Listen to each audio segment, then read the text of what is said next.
ខ្សែអ៊ីនធឺណិតក៏ហើយស្រាប់អស់ពី router ចូលមកកាន់ម៉ាស៊ីន PC ធ្វើឲ្យមានសេវាអ៊ីនធឺណិតប៉ុន្តែបើអ្នកទាំងអស់គ្នាប្រាប់ខ្ញុំថាបងអើយខ្ញុំខ្ជិលអស់ខ្សែញ៉ៃណាខ្ញុំចង់ប្រើជាលក្ខណៈ wireless អូខេអូនក៏មានដែរ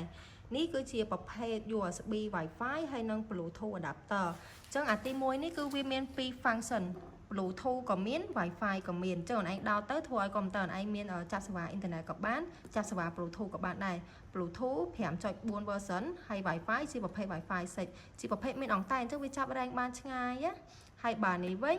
ជាប្រភេទអង្តែនដែរតែនេះគឺវាមានតែ function Wi-Fi ទេ Wi-Fi 6ណាហើយ speed របស់វាអ្នកទាំងអស់គ្នាអាចមើលលើនឹងបានអញ្ចឹងអានេះបានតែ Wi-Fi ទេ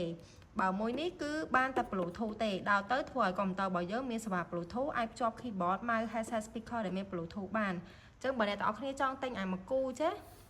មានន័យថាអានេះមួយតែវាមាន dual function បាទនេះគឺវាមានតែមួយ function ទេ Wi-Fi អានេះ Bluetooth ចង់ទិញ2ចេះក៏បានចង់ទិញចេះក៏បានដែរចង់ទិញខ្សែក៏ខ្ញុំមានលក់ដែរអាចឆាតមកបានតាម Telegram លេខ07 399 678ហាងរបស់ខ្ញុំនៅម្ដុំកម្មកោ City អាចមកមើលផ្ទាល់បានណាអរគុណ